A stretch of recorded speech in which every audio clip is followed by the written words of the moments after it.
अस्सलामुअलैकुम वरहमतुल्लाहि वबरकातुहू। मैं हूं खालिद मीर और आप देख रहे हैं मेरा यूट्यूब चैनल FK एकेडमी। मेरे प्यारे स्टूडेंट्स, तो आज हम लोग सीखेंगे यूज़ ऑफ़ कैन, यानी कि कैन के इस्तेमालात को सीखेंगे कि इंग्लिश ज़बान के अंदर कैन का इस्तेमाल क्या है, उसको किस तरीके से इंग्लिश ज़बान में इस्तेमाल करते हैं, उसके ज़रिए से सेंटेंसेस यानी जुमले कैसे बनाते हैं, इन सारी चीज़ों को हम सीखेंगे। इससे पहले के सबक को शुरू करें, मेरी आपसे एक छोटी सी दरख्वास्त है कि अगर अभी तक आपने मेरे चैनल को सब्सक्राइब नहीं किया है तो कर ले और बेल आइकन को भी दबा दें ताकि आने वाली मज़ीद वीडियोज़ आप तक आसानी के साथ पहुंच सके। तो चलिए सबक को शुरू करते हैं। मैंने कहा कि आज मैं आपको पढ़ाऊँगा use of can. Use of can, आप जानते हैं कि कैन का मीनिंग होता है सकना। कैन का मीनिंग होता है सकना और इसको मॉडल में शुमार किया जाता है, इसको मॉडल बोलते हैं। कैन का मीनिंग होता है सकना। इसको बनाने का क़ायदा ये है, इसको जब हम सेंटेंस में यूज़ करते हैं तो यूज़ करने का क़ायदा और इसके बाद जो सेंटेंस बनता है वो किस तरीके से बनता है, किस फार्मूले से बनता है, वो मैं आपको समझा देता हूँ। सबसे पहले सब्जेक्ट लाते हैं किसी भी सेंटेंस को बनाने के लिए कैन के ज़रिए। सबसे पहले हम सब्जेक्ट लाएंगे, सब्जेक्ट के बाद जो है ये कैन का यूज़ करेंगे। अगर अफर्मेटिव सेंटेंस है तो यानी मुस्बत जुमले के अंदर जो बनाने का तरीका है वो मैं आपको बता रहा हूँ कि सबसे पहले सब्जेक्ट लाएंगे, सब्जेक्ट के बाद जो है वो कैन का इस्तेमाल करेंगे। उसके बाद में वर्ब का फर्स्ट फॉर्म यानी फ़ेल की पहली शक्ल का इस्तेमाल करेंगे, फ़ेल की पहली शक्ल का इस्तेमाल करेंगे।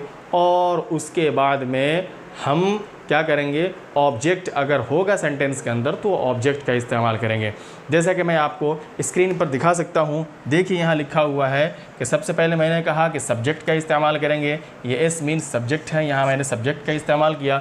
उसके बाद मैंने कहा कैन का इस्तेमाल करेंगे, तो ये देखिए यहाँ कैन का इस्तेमाल किया। उसके बाद मैंने कहा कि वर्ब का फर्स्ट फॉर्म यूज़ करेंगे, तो यहाँ देखिए वर्ब का फर्स्ट फॉर्म यूज़ किया। उसके बाद मैंने कहा कि ऑब्जेक्ट अगर सेंटेंस में है तो ऑब्जेक्ट का इस्तेमाल करेंगे। ये इसका रूल्स है, इसकी रूल्स है जिसके तरीक़े से यानी जिसके तहत मैं कोई सेंटेंस बनाऊंगा। जैसे कि मैं पहले आपको कुछ सेंटेंसेस हैं जिसको बना करके बताता हूँ। जैसे कि आपको ये बोलना है कि मैं बोल सकता हूँ, और याद रखिएगा कैन का इस्तेमाल होता है कैपेसिटी, एबिलिटी को बताने के लिए यानी काबिलियत को बताने के लिए, या उसके अंदर इस चीज़ को करने की क़ुव्वत है या नहीं है, इस चीज़ को बताने के लिए कैन का इस्तेमाल किया जाता है। तो जैसे कि आपको ये कहना है मुस्बत अंदाज़ में यानी अफर्मेटिव सेंटेंस में बोलना है कि मैं बोल सकता हूँ, तो बोलेंगे I can speak, I can speak. मैं दौड़ सकता हूँ तो बोलेंगे आई कैन रन, मैं दौड़ सकता हूँ। मैं हंस सकता हूँ तो बोलेंगे I can laugh, I can laugh. इसी तरीके से वो बोल सकती है तो she can speak, she can speak, वो बोल सकती है। वो दौड़ सकती है, she can laugh, she can laugh, वो दौड़ सकती है। वो मार सकती है, शी कैन बीट। इस तरीके से आप मुस्बत जुमला यानी अफर्मेटिव सेंटेंस बना सकते हैं। उसके बाद में अगर आपको इसका नेगेटिव सेंटेंस यानी मनफी जुमला बनाना हो तो आप इसको जो है कैन के बाद नॉट लगाएंगे और उसके बाद में इसको या तो कांट पढ़ेंगे या फिर कैन नॉट पढ़ते हैं, या तो कांट पढ़ेंगे या फिर आप इसको कैन नॉट पढ़ेंगे।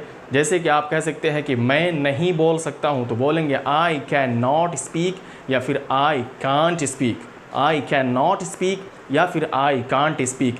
मैं नहीं दौड़ सकता हूँ, आई कैन नॉट रन या फिर आई कांट रन। मैं नहीं हंस सकता हूँ, आई कैन नॉट लाफ या फिर बोलेंगे आई कांट लाफ। मैं नहीं पढ़ सकता हूँ, आई कैन नॉट रीड या फिर बोलेंगे आई कांट रीड। इसी तरीके से कह लीजिए कि वो नहीं पढ़ सकती है तो बोलेंगे शी कैन नॉट रीड या शी कांट रीड। वो नहीं हंस सकता है, ही कैन नॉट लाफ या he can't laugh.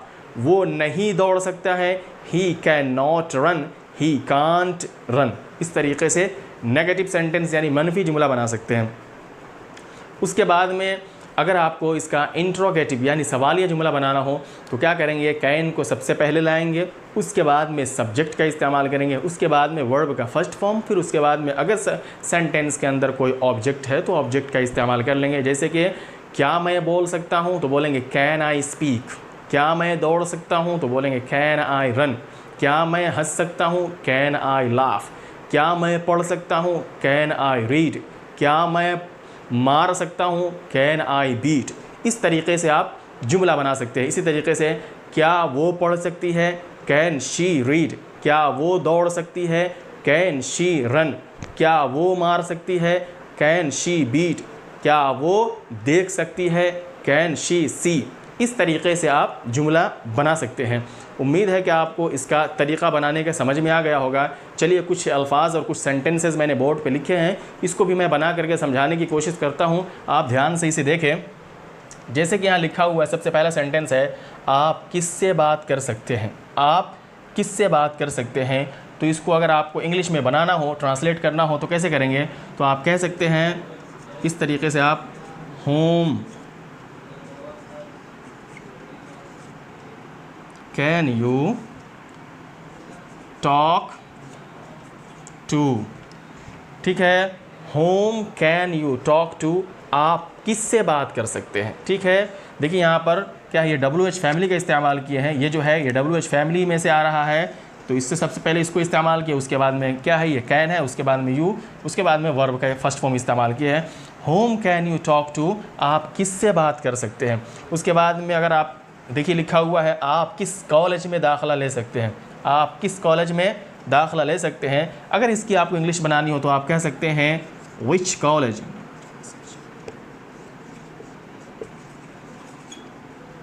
Which college can you take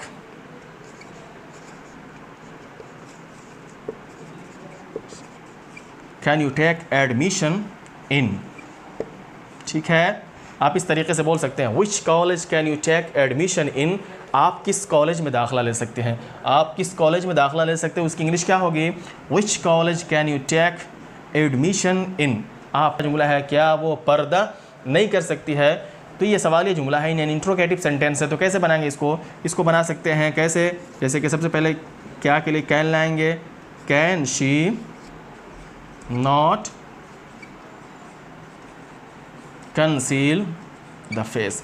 to conceal the face means होता है पर्दा करना। Can she not conceal the face, the FACE, can she not conceal the face?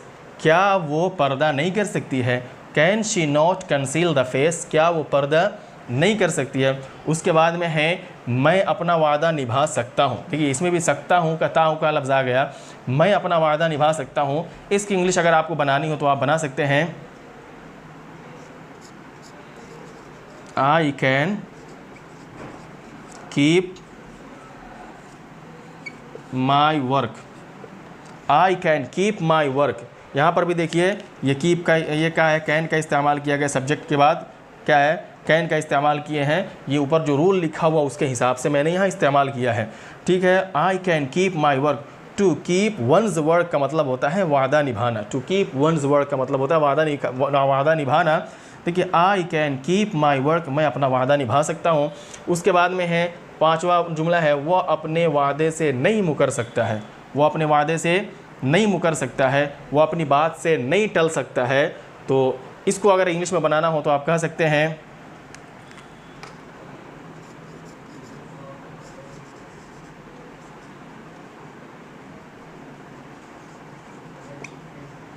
he cannot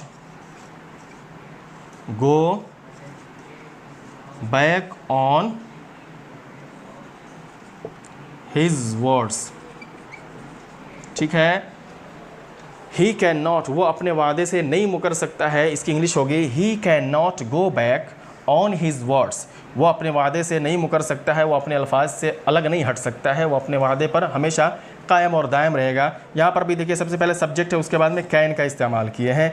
सब क्या है, negative sentence, उसके बाद में नॉट का इस्तेमाल किए हैं। ठीक है, तो क्या है, he can not go back on his words, वो अपने वादे से नहीं मुकर सकता है, वो हमेशा अपने क्या है वादे पर बरकरार रहेगा। इसी तरीके से आखिरी जुमला है, आप मुझे क्यों नहीं बता सकते हैं। आप मुझे क्यों नहीं बता सकते हैं, इसकी अगर आपको इंग्लिश बनानी हो तो आप कह सकते हैं,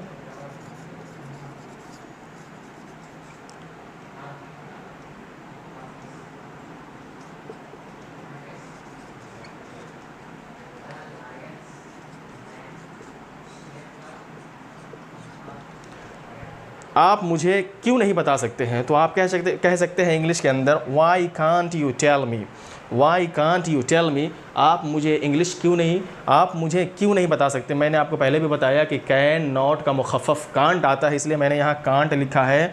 और अब इसका तर्जमा होगा आप मुझे क्यों नहीं बता सकते, why can't you tell me, आप मुझे क्यों नहीं बता सकते हैं। उम्मीद है कि आपको ये सारे रूल्स समझ में आ गए होंगे। एक बार फिर मैं आपसे दरख्वास्त करता हूँ कि इसको बगौर सुने, देखें, समझें कैसे इसका इस्तेमाल करते हैं, कैसे कैन का इस्तेमाल करते हैं, और इसको बार बार रिपीट करके देखें, समझने की कोशिश करें ताकि आपको अल्फाज बनाने में, इसी तरीके से आपको सेंटेंसेस बनाने में आसानी हो। और मैं आपसे दरख्वास्त करता हूं कि अगर अभी तक आपने मेरे चैनल को सब्सक्राइब नहीं किया है तो कर लें और बेल आइकन को दबा दें ताकि आने वाली इस तरह की मज़ीद वीडियोज़ आप तक आसानी के साथ पहुंच सके। चलिए, हम आपसे रुख़्सत चाहते हैं, अगली वीडियो में अगले लेसन के साथ फिर मुलाकात होगी। जब तक के लिए अल्लाह हाफ़िज़। अस्सलामु अलैकुम व रहमतुल्लाहि व बरकातुहू।